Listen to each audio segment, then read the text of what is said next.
What's up guys, welcome back to my channel. I'm Anik, I'm a classical pianist, and today we are going to debunk 3 piano myths. How do you pronounce this? As you might know, I'm giving lessons and online masterclasses, and every time I'm teaching, I'm seeing very similar problems. So I thought it would be nice to pick out 3 of these common problems and talk about them today. If you are interested in having lessons with me, check out my website. There you can apply for an online masterclass. If you like this video, please give it a thumbs up. Don't forget to subscribe and hit the bell if you want to support me in this channel. Please consider supporting me on Patreon. You'll find the link in the description box. Now let's get started.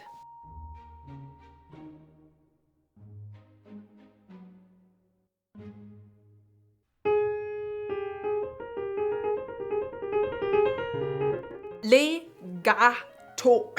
I think many people have a little misconception of legato in their head because, like, in the very beginning of learning piano, what we are taught to do is to stick at the keys and to push down the next key before completely releasing the previous key. This type of legato is called finger legato. However, finger legato is not always possible, and also, even if it's possible, it's maybe not always the best choice to create legato. Legato is much more than just sticking to the keys and creating this physical connection. It's more a connection between the notes in a how do you say this, in a like energetic way. Even if it is physically separated, the notes can have a connection to each other. But the problem of finger legato is very often that there's a lot of tension created because you're so much focused on sticking to the keys and like really creating this legato line with your fingers only, that you're forgetting that the actual connection to the next note is not just,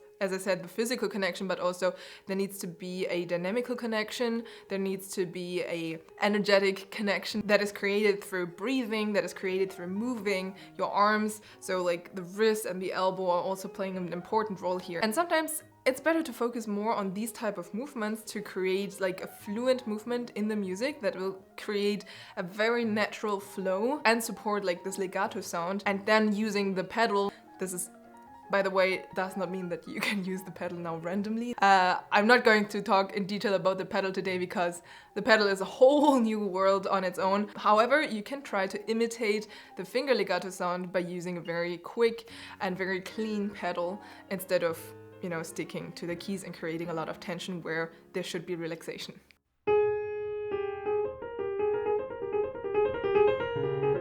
The next thing is rubato. People don't really know what rubato is, and many people think it's something similar to ritardando, or like you have to slow down and afterwards speed up again, so you're still in time. But rubato means originally something like stealing time, and it basically describes a very free performance. So you're allowed to slow down, to speed up with that melody line. And this is the thing that I think is a little bit tricky.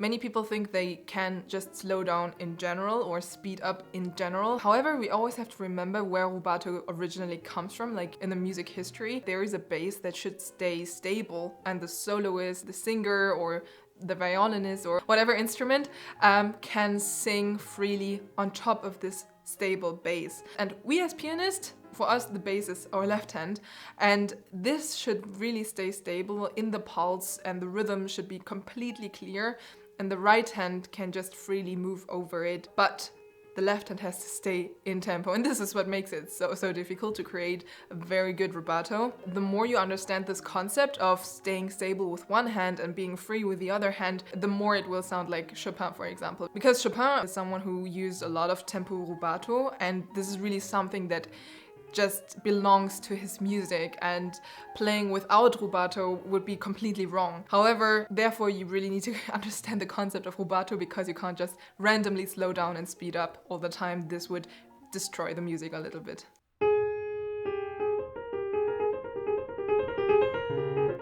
Now the last one for today, forte. Forte is not always loud.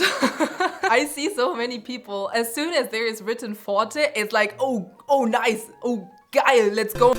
No, no, no. Forte is not just about playing loud. Forte is a character. And this character is describing something that is strong, that is big. It's like a tree, for example, or a mountain. But normally it's never like brutal and it's never like uncontrolled. Forte is still just forte, it's not fortissimo. And I think this is something that we always need to consider more in our playing to really understand that there are different steps of dynamic and there should always be space to go more or space to go lower. And if you are already at your highest limit of forte, there is no space for fortissimo. And also, this is not what the composer wrote.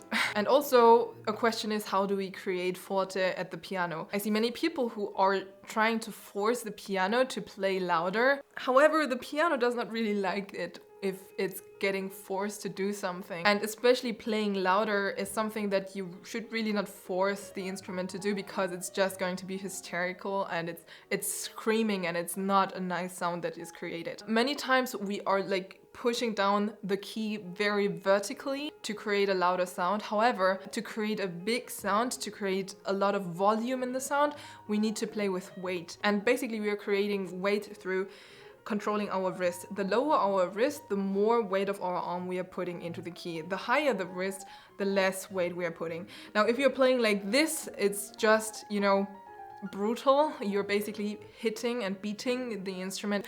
And you know, nobody likes to be beaten, I guess. Or maybe there are some strange people, but anyway, your piano does not like to be beaten.